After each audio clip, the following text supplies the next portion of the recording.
Hello, my name's Hazel, and I'm a 29-year-old woman.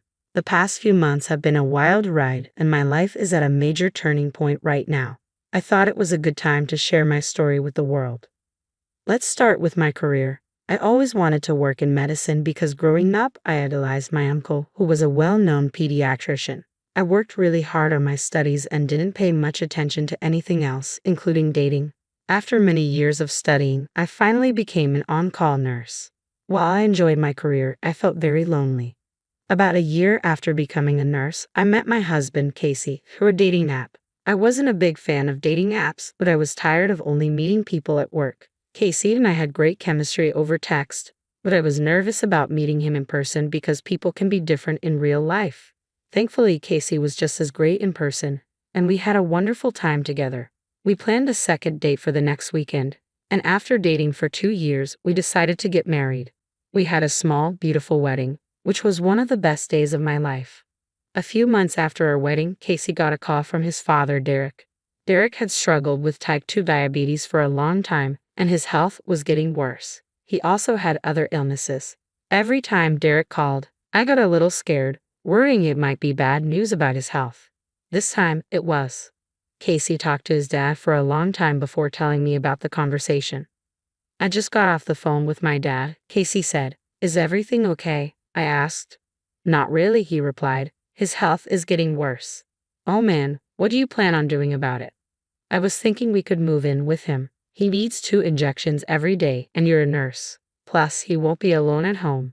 Why would you think I wouldn't be on board with that? I asked. We just got married a few months ago, and I'm already asking you to help take care of my father. A lot of people would be upset with that. Sure, but I'm not like that. Besides, I adore your father and want him to live a long life. If I can help him, why wouldn't I? Thank you so much. You have no idea how much this means to me. Hush now, we'll stay with him until he gets better. How about we move in this weekend? I would ask him to move in here, but he has a whole house while we live in an apartment, and it would be too cramped. Honey, calm down. I'm okay with this. Let's get some sleep tonight and work out the details tomorrow. Yes, I'll call my dad now and inform him about our plans. Okay. I was actually glad to be able to help Derek. After all, he was family now, and I knew how to care for him. Casey talked to his father, and we decided to move in that weekend. Casey was very concerned. I was worried about the move deep down inside, but Casey kept checking on me all the time. He kept saying that if I wanted to back out at the last minute, he wouldn't hold it against me. I reassured him every time that I wanted to do this. When we finally moved into Derek's place, the first thing I did was learn about Derek's medication. I took Derek to all his doctor's appointments and reviewed all his medical reports. I took my role as his caregiver very seriously. Once I was familiar with everything, I focused entirely on caring for Derek. Derek's behavior changed completely after I took over his medical care.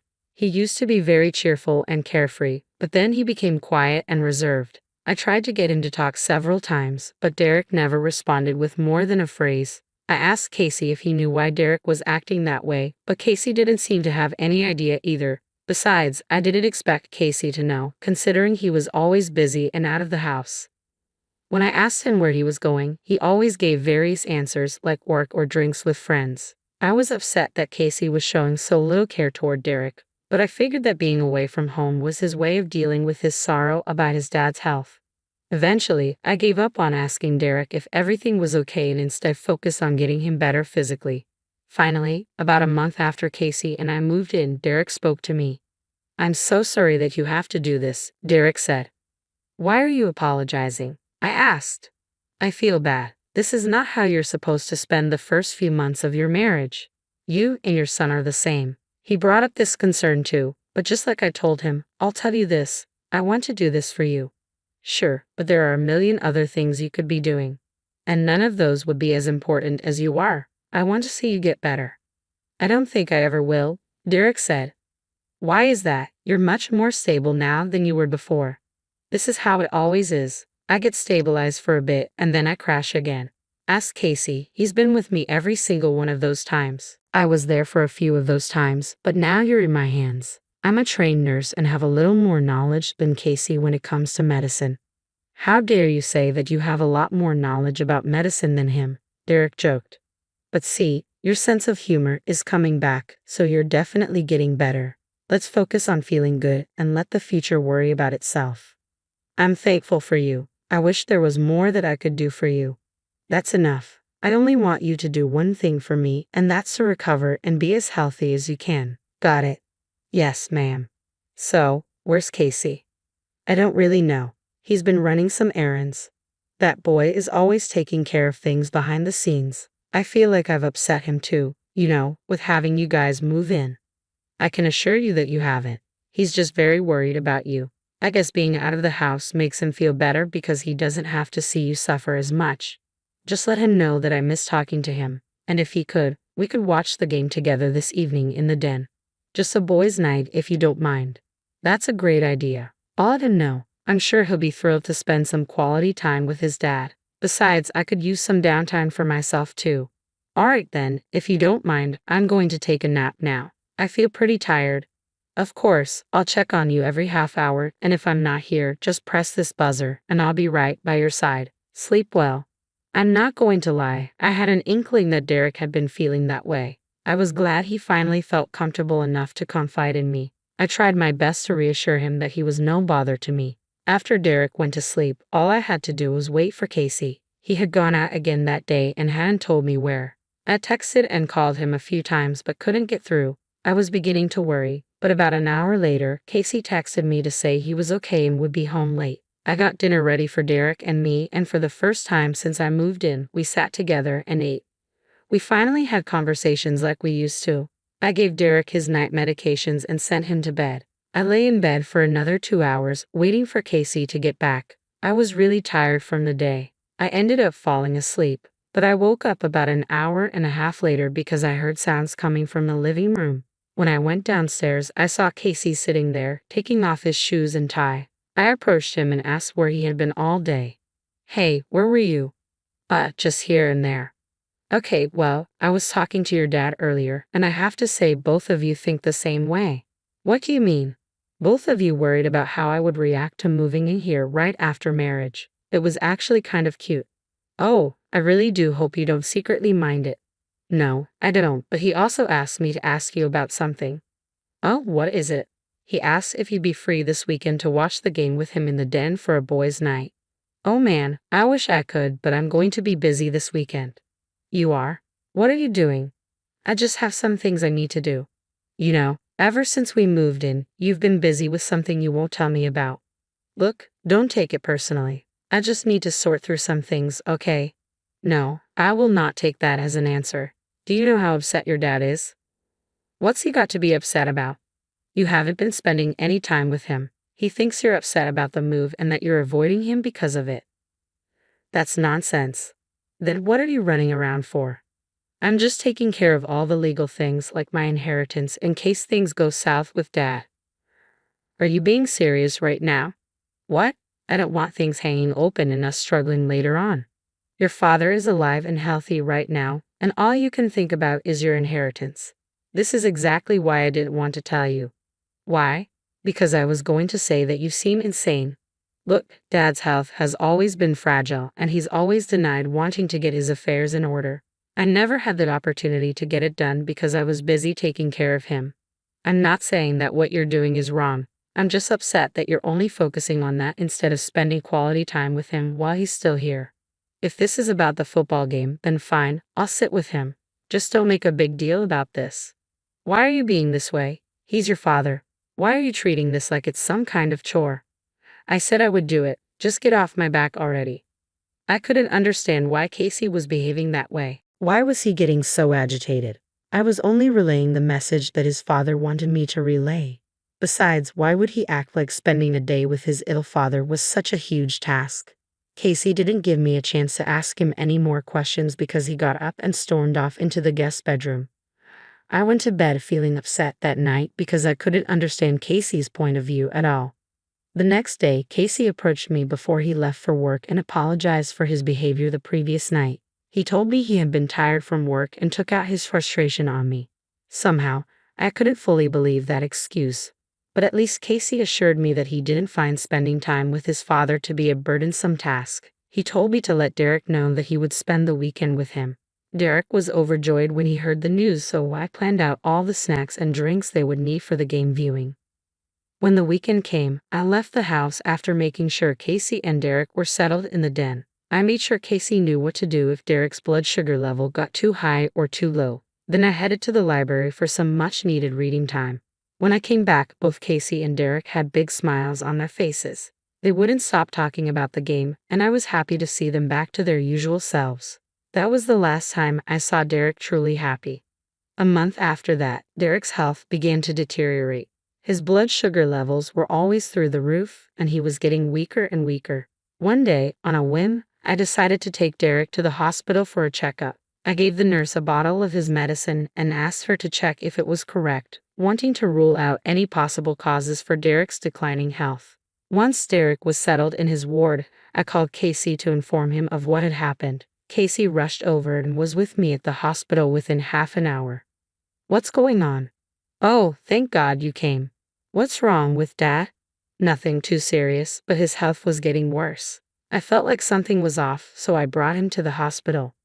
"Did you seriously admit him into the hospital based on a hunch?" "Well, yes. What's the problem with that?" "Do you know how much his bills cost?" "He's fully insured, Casey.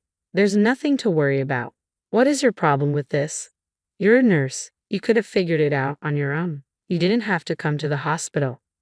"A hospital can do much more than what I could have done at home. Aren't you glad I was cautious? This is better than waiting until something bad happens." "Nothing bad would have happened. You just admitted him to the hospital because you thought something was wrong. You didn't have any evidence."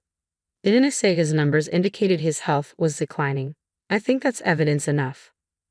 You're going to ruin everything." "What are you?" I was interrupted by the nurse I had given Derek's medicine to. She pulled me aside and told me that the medicine was not medicine but sugar water. That was what was causing huge spikes in Derek's levels. I was shocked and couldn't understand how that was possible until I got a call from one of Casey's friends right at that moment. What they told me shocked me to my core. I started thinking about Casey's suspicious behavior. Derek's spike in blood sugar levels started a month before, right after the game viewing when I was out of the house. I quietly told the nurse to alert the police that Casey had been trying to poison his father. My heart was racing, but I knew that Casey had to be the culprit. I just needed to stall him. I set my phone to record and approached him. "What's going on? What took you so long? Why do you look so pale?" "The nurse just told me something."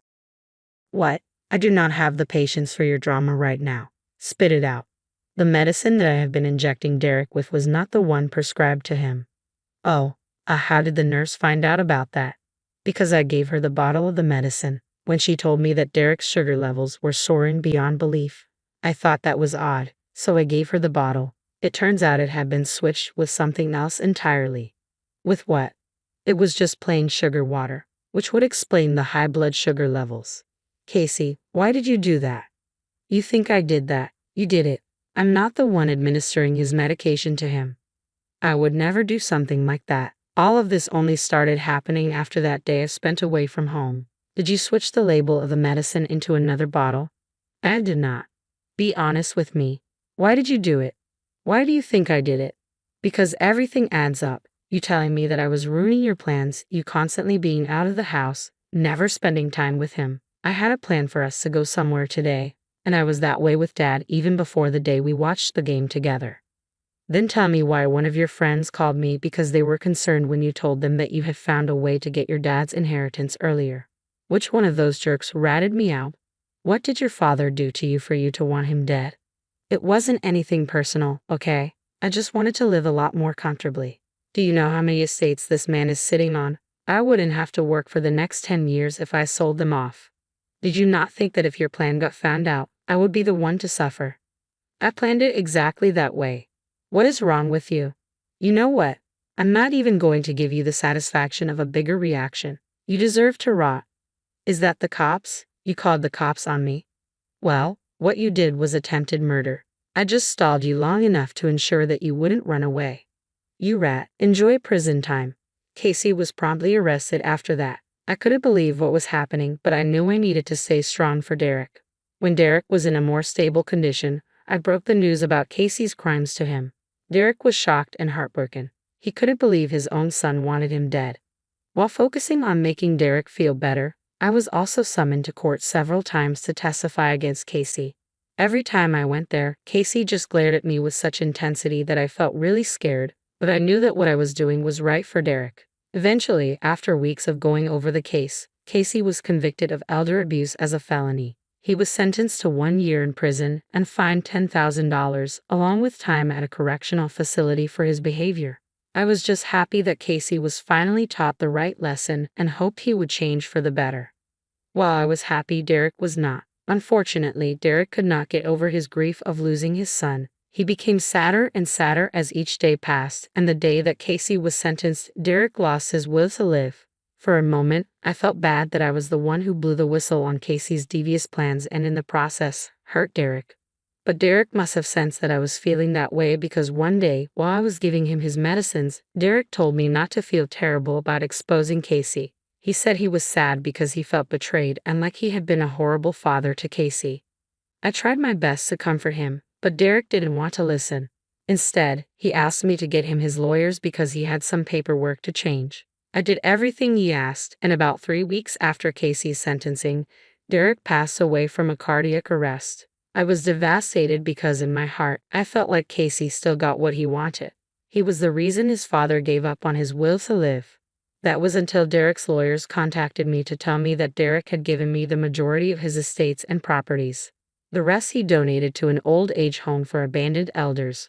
My heart melted at the thought of Derek's thoughtfulness, but I also knew I had to uproot myself and move to a different place. I had a year to change things up and make sure Casey would find no way to get a hold of me. So now, in about a month's time, I'll be moving a long way away. I'm writing this as a way to get everything that happened off my chest and as a reminder that good will always prevail, no matter what. Thank you for listening.